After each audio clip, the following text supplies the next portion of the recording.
नमस्कार CSK news में आपका स्वागत है। तो दोस्तों आज हो गया है 16 फरवरी, जो फटाफट ब्रेकिंग न्यूज़ निकल के आ रही है एक करके आपको विस्तार से बताएंगे। तो दोस्तों यूक्रेन पर हमला, बेहद बड़ी खबर निकल के आ रही है। आज किसी भी क्षण हो सकता है यूक्रेन पर हमला, बड़ी अपडेट निकल के आ रही है। यूक्रेन के राष्ट्रपति ने कहा रशिया करेगा हमला आज 16 फरवरी को। दूसरी बड़ी अपडेट निकल के आ रही है, भारतीय एम्बेसी ने जारी भारतीय नागरिकों को, छात्रों को यूक्रेन छोड़ने की सलाह, दूतावास ने जारी की एडवाइजरी। हालात बेहद खराब हो चुके हैं। इस बीच तीसरी बड़ी अपडेट बताएंगे, 1.5 लाख सैनिक, लड़ाकू विमान, मिसाइल, टैंक, राफेल सब कुछ तैनात कर दिया है रशिया ने। सैटेलाइट तस्वीरों से खतरनाक खुलासा वो हम आपको बताएंगे। और इस बीच आतंकवाद के मुद्दे पे संयुक्त राष्ट्र में गर्जा भारत, पाकिस्तान को घेरा, कहा आतंकी हमले करने वालों को पनाह दे रहा है पड़ोसी, तो वो भी हम आपको बताएंगे। और इस बीच G20 दुनिया के सबसे ताकतवर देशों के समूह की अध्यक्षता के लिए भारत ने कसी कमर,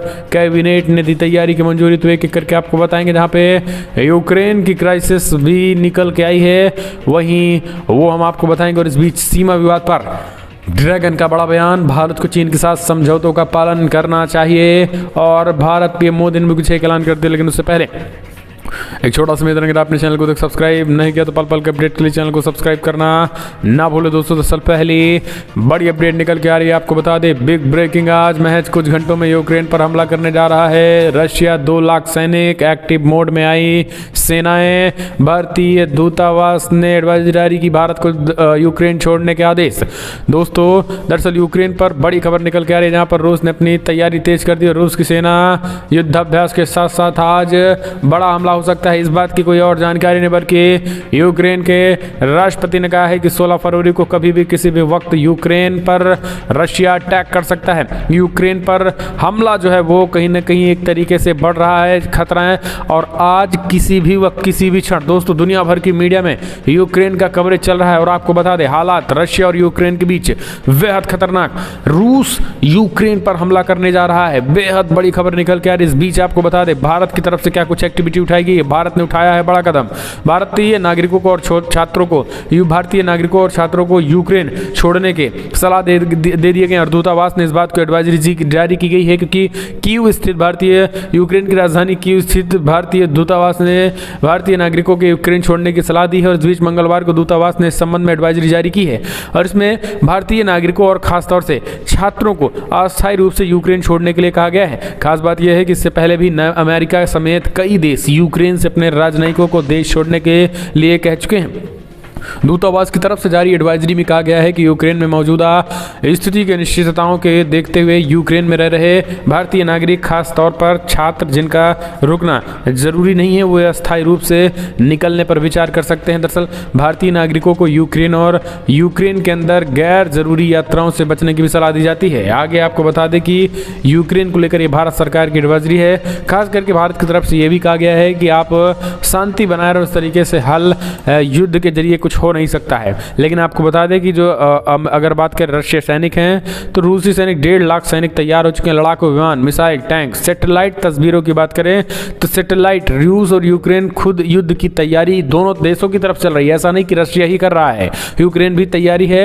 लड़ाकू विमान पूरी तरीके से मिसाइलें लगा चुके हैं। इस बीच यूक्रेन की सीमाओं के आसपास रशिया के हथियार और सैनिकों की तैनाती की सैटेलाइट तस्वीरें भी सामने आ रही हैं। ऐसे पिछले 24 घंटे में सीमा पर हुई सैन्य गतिविधि में वृद्धि देखने को मिल रही है। रूस द्वारा यूक्रेन पर हमला करने की आशंका के बीच बड़े पैमाने पर यहां पे हथियारों की तैनाती की गई। और पिछले 24 घंटों में फिल्माए गए मैक्सर के हाई रिजोल्यूशन सैटेलाइट तस्वीरों में बेलारूस, क्रीमिया और पश्चिमी रूस में रूसी सैनिकों का एक विशाल जमावड़ा देखने को मिला है। नई सैन्य गतिविधि में सैनिकों की कई बड़ी टुकड़ियों और हमले के लिए हेलीकॉप्टर की तैनाती शामिल है। तस्वीरों में फॉरवर्ड लोकेशन पर जमीनी हमला करने वाले विमान और लड़ाकू विमान और जेट की तैनाती भी देखी गई है। कई जमीनी बल यूनिट में मौजूदा सैन्य अड्डों को छोड़ दिया जाता है और ये लड़ाकू सैन्य यूनिट के साथ एक काफिले का गठन कर रहे हैं। जिन क्षेत्रों में रूस ने अपनी सेना बढ़ाई वो ज़्यादातर यूक्रेन और उत्तरी पश्चिमी में स्थित हैं। तो दोस्तों हालात खराब है, भारत ने भी क्या कदम उठाए वो हमने आपको बताया। अब आप अपने सुझाव दें, जो युद्ध ये होने जा रहा है, ये युद्ध टाला कैसे जाए। हम चलते हैं और अपडेट लेते हैं दोस्तों। संयुक्त राष्ट्र में भारत गर्जा, आतंकवाद के मुद्दे पर पाकिस्तान को घेरा, कहा आतंकी हमले करने वालों को पनाह दे रहा है पड़ोसी देश। भारत ने संयुक्त राष्ट्र को आतंकवाद के मुद्दे पर एक बार फिर से पाकिस्तान को घेरा और कड़ी आलोचना की है। संयुक्त राष्ट्र में भारत के अस्थायी मिशन के काउंसलर राजेश परिहार ने सोमवार को कहा है कि पूरी दुनिया में इस बात के वाकिफ है कि साल 2008 में मुंबई में, 2016 में पठानकोट में और 2019 में पुलवामा में हुए आतंकी हमलों को अंजाम देने वाले कहां से आए थे। उन्होंने कहा है कि यह बहुत दुख की बात है कि इस तरीके की कायराना हरकतें करने वाले आतंकवादी पड़ोसी देश में चैन से सो रहे हैं। परिहार ने यह टिप्पणी दक्षिणी पूर्वी एशिया के सदस्य देशों के साथ आतंकरोधी समिति के कार्यकारी निदेशालय के काम पर खुली चर्चा के दौरान भारत की ओर से राष्ट्रीय वक्तव्य पेश करते हुए की। उन्होंने कहा है कि मुंबई, पठानकोट और पुलवामा में हुए भयावह आतंकी हमलों के अंजाम देने वाले आतंकी कहां से आए थे और ये सभी लोग भली भांति जानते हैं। परिहार ने कहा है कि 2019 में पुलवामा में जैश ए मोहम्मद के आतंकी हमले में भारतीय सेना के 40 जवान शहीद हुए थे। एक और अपडेट लेते हैं दोस्तों, बड़ी खबर। G20 दुनिया के सबसे ताकतवर देशों के समूह की अध्यक्षता के लिए भारत ने कसी कमर, कैबिनेट ने दी तैयारी की मंजूरी। दुनिया के सबसे ताकतवर देशों के समूह G20 की अध्यक्षता इस साल दिसंबर में भारत को मिलने वाले इसी की तैयारी के लिए मंगलवार को केंद्रीय कैबिनेट ने G20 सचिवालय स्थापित करने की मंजूरी दे दी है, जिसके जरिए भारत अपनी अध्यक्षता के दौरान समिट की सभी व्यवस्थाओं की तैयारी कर रहा है। भारत 1 दिसंबर 2020 से 30 नवंबर 2023 तक G20 समूह की अध्यक्षता करेगा। भारत अगले साल G20 शिखर बैठक की मेजबानी करेगा और प्रधानमंत्री नरेंद्र मोदी की अध्यक्षता में इस प्रस्ताव को मंजूरी दी गई है। सरकार की ओर से जारी बयान के मुताबिक प्रधानमंत्री नरेंद्र मोदी की अध्यक्षता में हुई केंद्रीय मंत्रिमंडल की बैठक में एक G20 सचिवालय और उनका रिपोर्टिंग ढांचा स्थापित करने की मंजूरी दी गई है। हम चलते हैं एक और अपडेट लेते हैं दोस्तों, आपको बता दें बिग ब्रेकिंग न्यूज़ निकल के आ रही है, जहां पर क्वाड को प्रेरणा देने वाली शक्ति और क्षेत्रीय विकास का है इंजन भारत। अमेरिका ने की सराहना, बोला साथ मिलकर करते रहेंगे काम। क्वाड को लेकर फिर से कल हुई बड़ी बैठक और बड़ी बैठक के बीच ये बिग ब्रेकिंग। एक और अपडेट लेते हैं, आपको बता दें अमेरिका ने कहा है कि भारत क्वाड की एक प्रेरक शक्ति और क्षेत्रीय विकास का इंजन है। वाशिंगटन का यह बयान तब आया है जब कुछ दिन पहले ही क्वाड देश के विदेश मंत्री ने ऑस्ट्रेलिया के मेलबर्न शहर में बैठक की थी।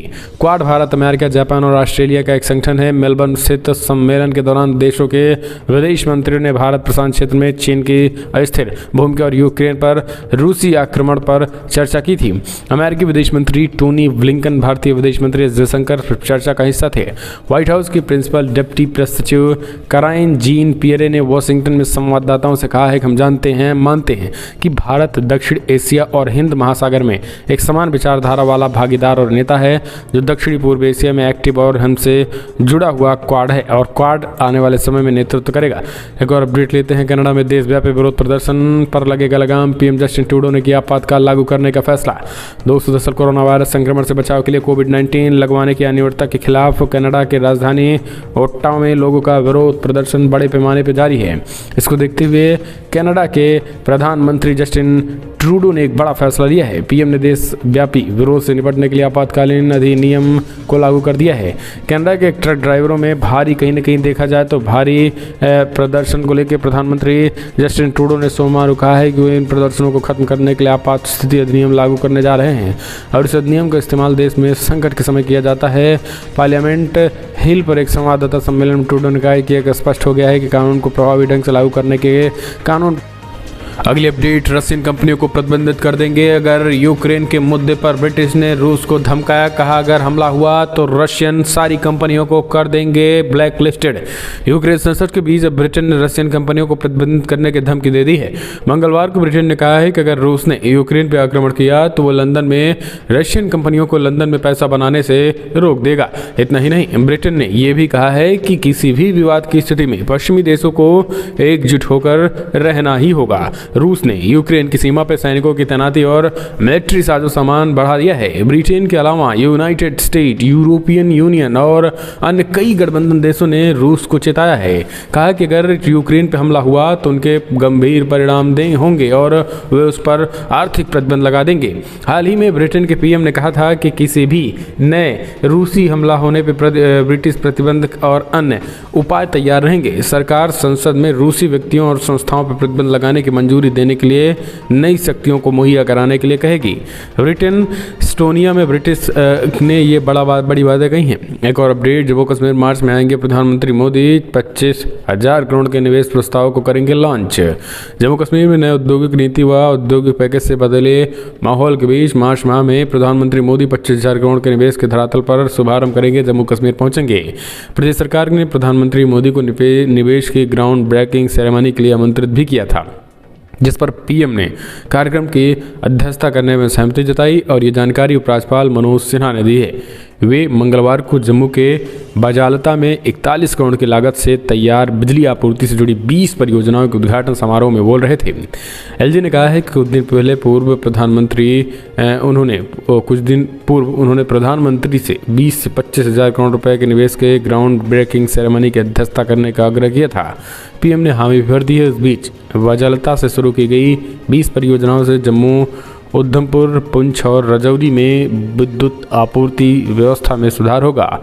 एलजी ने कहा है कि निवेशकों के लिए लाई गई परियोजना में 25,000 करोड़ रुपए के निवेश की उम्मीद थी, लेकिन इस योजना का रिस्पांस देखकर उम्मीद है कि जल्द ही 70,000 करोड़ रुपए का निवेश आकर्षित किया जाएगा। एक और अपडेट लेते हैं दोस्तों, पाकिस्तान में कोई लड़की लगा सकती है जय श्री राम का नारा, क्या ऐसा हो सकता है? हिजाब विवाद पर मुस्लिम देशों का संगठन जो बोला था उस पर भारत ने दिया जवाब। मुख्तार अब्बास नकवी ने भी पूछा सवाल। इस्लामिक देशों के संगठन ऑर्गेनाइजेशन ऑफ इस्लामिक कॉरपोरेशन ने कर्नाटक में जारी हिजाब विवाद को लेकर टिप्पणी की है। संगठन ने भारत को नसीहत देते हुए कहा है कि हम उम्मीद करते हैं कि हिंदुस्तान मुस्लिम समुदाय की सुरक्षा के साथ उनके हितों का ख्याल रखेगा, साथ ही वह इस्लाम को मानने वाले लोगों की जीवन शैली की रक्षा करेंगे। हालांकि ओवैसी के इस बयान पर भारत ने भी करारा जवाब दिया है। दरअसल ओवैसी ने अपने ट्विटर हैंडल से हिजाब विवाद के अलावा हरिद्वार में हुए धर्म संसद को लेकर भी चिंता जताई और पोस्ट में कहा गया है कि ओवैसी मांग करता है कि भारत मुस्लिम समुदाय की सुरक्षा करे और उनके हितों का ख्याल रखे, इस्लाम को मानने वाले लोगों की जीवन शैली की रक्षा करें। इनके अलावा हिंसा के लिए उकसाने वाले लोगों को और हेट क्राइम यानी नफरत वाले अपराध करने वालों के खिलाफ कड़ी कार्रवाई सुनिश्चित करें। हम चलते हैं और अपडेट लेते हैं। हिजाब विवाद में कूदा इस्लामिक देशों का संगठन, हरिद्वार हेट स्पीच पर भी बोला था तो भारत ने दिया जवाब, ये हमने आपको बताया। इस बीच एक और अपडेट, कर्नाटक हिजाब पहनकर कक्षा में जाने की जिद पे अड़ी छात्रा ने छोड़ी परीक्षा। कर्नाटक में हिजाब विवाद अब तक नहीं सुलझा है। इस बीच मंगलवार को एक छात्रा ने इसलिए अपनी परीक्षा छोड़ दी क्योंकि उसे हिजाब पहनकर कक्षा में प्रवेश करने नहीं दिया गया। हिजाब विवाद के बीच मंगलवार को कुछ और स्थानों पर हिजाब पहनने आए लड़कियों को स्कूल में प्रवेश नहीं दिया गया और इस बीच छात्राओं को आक्रोशित अभिभावकों को स्कूल प्रशासन और पुलिस ने तीखी बहस करते देखा गया। एक जगह पर एक छात्रा द्वारा भगवा स्कार्फ लहराने की घटना भी सामने आई और पिछले सप्ताह कर्नाटक हाई कोर्ट ने अपने अंतरिम आदेश में भी छात्रों को भगवा शाल, स्कार्फ, हिजाब या कोई भी अन्य धार्मिक निशान पहनकर कक्षा में आने पर रोक लगा दी थी। राज्य में सोमवार से हाई स्कूल खुल गए हैं और स्कूलों में अधिकारियों ने हिजाब और बुर्का पहनकर आने वाली छात्राओं को अदालत के आदेश का हवाला देकर कक्षा में प्रवेश से मना किया था और उन्हें हिजाब उतारने को कहा गया था। मंगलवार को शिवमोगा के एक स्कूल में बुर्का पहनकर आई एक छात्रा को हिजाब हटाने को कहा गया था और उन्होंने परीक्षा देने से इनकार कर दिया। एक और अपडेट लेते हैं दोस्तों, बड़ी खबर निकल के आ रही। विश्व हिंदू परिषद का दावा, लव जिहाद की 24,000 से अधिक पीड़ित महिलाओं ने हिंदू धर्म में की है वापसी। जी हाँ, विश्व हिंदू परिषद ने दावा किया है कि संगठन में तथाकथित लव जिहाद की शिकार 2400 महिलाओं को वापस हिंदू धर्म में परिवर्तित कर दिया गया है। विश्व हिंदू परिषद नेता मिलिंद पांडे ने असम के सिलचर में सोमवार शाम को विश्व हिंदू परिषद कार्यकर्ताओं की एक सभा को संबोधित करते हुए उन्होंने आरोप लगाया है कि भारत में हर साल 10,000 से अधिक हिंदू महिलाओं को इस्लाम या ईसाई धर्म में परिवर्तित किया जा रहा है। उन्होंने कहा है कि लव जिहाद का एक साजिश का सिद्धांत है। मुस्लिम पुरुष हिंदू महिलाओं को अलग अलग तरीक़ों से शादी के लिए लुभाते हैं। एक और अपडेट लेते हैं, बड़ी खबर निकल के आ रही है दोस्तों। 4 महीने बाद जेल से रिहा हुए मंत्री के बेटे आशीष मिश्रा मीडिया को चकमा दे पिछले गेट से निकला। दरअसल लखीमपुर खीरी के तिनकुइया कांड हिंसा में मुख्य आरोपी रहे केंद्रीय गृह राज्य मंत्री के बेटे आशीष मिश्रा, मोनू मिश्रा की बात करें तो मंगलवार को शाम 4 महीने से भी ज़्यादा वक्त के बाद जिला जेल से जमानत पर रिहा कर दिए गए और जेल प्रशासन ने दोपहर में रिहाई के आदेश प्राप्त होने के बाद जमानती कार्रवाई शुरू कर दी गई और जिसके बाद देर शाम आशीष मिश्रा मोनू को 3 लाख 3 के लाख के निजी मुचलके पर रिहा किया गया। एक और अपडेट लेते हैं दोस्तों, आपको बता दें बड़ी खबर निकल के आ रही, मध्य प्रदेश में भी इस तरीके के कांड निकलने लगे हैं। मध्य प्रदेश के दतिया के बाद अशोकनगर के बाद कई जगहों पे हिजाब पर बवाल, छात्राओं को स्कूल में प्रवेश से रोका गया। मध्य प्रदेश के हिजाब को लेकर बवाल ठंडा होने का नाम नहीं ले रहा। इस बीच दतिया में पीजी कॉलेज में प्रिंसिपल के आदेश के बाद अशोकनगर में भी ऐसी ही स्थिति बनती दिखी। हैरत की बात यह रही कि एक स्कूल ने 2 छात्राओं का हिजाब पहनकर आने की वजह से फेयरवेल पार्टी में जाने से रोक दिया गया, जब किसी पार्टी में कुछ छात्राओं ने साड़ी तो कुछ ने जींस टॉप आदि पहन रखा था। दतिया मामले में गृह मंत्री नरोत्तम मिश्र ने साफ कहा था कि प्रदेश में हिजाब पर बैन नहीं है और न ही इनका कोई प्रस्ताव विचारार्थ है। इस मसले पर भ्रम की स्थिति नहीं होनी चाहिए। जब ये बयान दे रहे थे तभी अशोकनगर में 2 छात्राओं को स्कूल में प्रवेश से रोका गया। मामला विदिशा रोड स्थित मिलन पब्लिक स्कूल का है। एक और अपडेट लेते हैं दोस्तों, बड़ी खबर आगरा में बात करें तो ताजमहल में हनुमान चालीसा का पाठ करने जा रहे विश्व हिंदू परिषद कार्यकर्ताओं को पुलिस ने रोका, थाने में बैठाया। दोस्तों, ताजमहल में मंगलवार को भगवा वस्त्र पहनकर और दुपट्टे डालकर हनुमान चालीसा का पाठ कराने जा रहे विश्व हिंदू परिषद वीहीपी के कार्यकर्ता और पदाधिकारियों को पुलिस ने रोक लिया। उन्हें थाना हरि पर्वत पर ले गए थे और इसी बीच आपको बता दें सभी ने थाने में हनुमान चालीसा का पाठ भी किया। पदाधिकारियों ने पुलिस के रोके जाने पर विरोध प्रकट किया। विश्व हिंदू परिषद के आशीषार के भगवा वस्त्र पहनकर ताजमहल के प्रवेश कर अंदर हनुमान चालीसा पाठ करने की जानकारी पुलिस को इंटरनेट मीडिया से हो गई थी। मंगलवार सुबह से ही पुलिस सक्रिय हो गई। आशीषार के साथ अन्य पदाधिकारियों और कार्यकर्ताओं के ताजमहल की ओर जाने की जानकारी मिली तो पुलिस हरि पर्वत और भगवान टाकी चौराहे पर तैनात कर दी गई थी। ये चीज़ें निकल के आई। एक और अपडेट लेते हैं, आपको बता दें मुलायम सिंह के रिश्तेदार के लिए सीएम योगी आदित्यनाथ ने मांगे वोट। फिरोजाबाद में कहा सैफई परिवार कभी नहीं चाहेगा कि दूसरा यादव यहाँ पर कोई खड़ा हो। दोस्तों, फिरोजाबाद के सिरसागंज विधानसभा क्षेत्र में मुख्यमंत्री योगी आदित्यनाथ ने कहा कि सैफई परिवार नहीं चाहता है कि यादवों में कोई और बड़ा नेता बने। जो व्यक्ति 12 बजे सोकर उठता हो वो अपने पराये का ध्यान नहीं रखता, वो हरिओम यादव जैसे जनाधार वाले नेता को क्या सम्मान देगा। उन्होंने कहा है कि हम हरिओम यादव के सम्मान में कोई कमी नहीं छोड़ेंगे और उन्होंने कहा है सपा के शासन में बिजली नहीं मिलती थी, अंधेरे में डकैती डालने, गुंडा टैक्स वसूलने और ज़मीनों पर कब्जा करने जैसे काम किया करते थे। तो दोस्तों, फिलहाल बड़ी खबर में इतना है, लेकिन अगर आपको वीडियो पसंद आया तो लाइक करें, शेयर करें। पल पल के अपडेट के लिए चैनल